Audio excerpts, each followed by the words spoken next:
Ruby அதான் விரத சாப்பிடுறது இல்லை, அப்புறம் என்ன பண்ணிட்டு இருக்க? விரத சாப்பாடு இல்ல, ஆனா பால் குடிக்கணுமா இல்லையா? பால் பழம் விரதம் தான் நாங்க இருக்கிறோம். இன்னைக்கு வந்து காப்பு கட்டி 2வது நாள். எங்களுக்கு கணக்குப்படி 44 விரதம் இன்னைக்கு. காப்பு கட்டி இன்னைக்கு மகாகந்த சஷ்டி விரதம் டே 2. இன்னைக்கு வந்து நாங்க நிறைய பேர் கமெண்ட்ஸ்ல கேட்டு இருந்தீங்க, நீங்க என்ன விரதம் இருக்கீங்க? நாங்க வந்து பால் பழம் விரதம் தான் இருக்கோம். நிறைய பேர் கமெண்ட்ஸ்ல மிளகு விரதம் இருக்கும், தண்ணி மட்டும் குடிச்சுக்கிட்டு விரதம் இருக்கும்னு சொல்லி நிறைய பேர் சொல்லியிருந்தீங்க. ரொம்ப சந்தோஷம். உங்க வேண்டுதலை வந்து எதுக்காகவும் நிறுத்திடாதீங்க.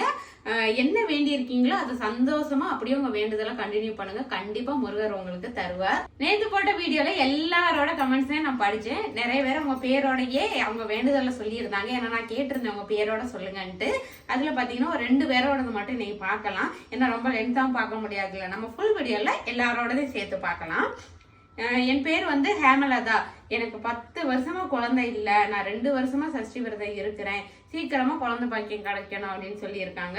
கண்டிப்பா சிஸ்டர், இந்த சஷ்டி இருக்கு முடிக்கிறப்ப அடுத்த சஷ்டிக்குள்ள உங்க கையில குழந்தை இருக்கும்.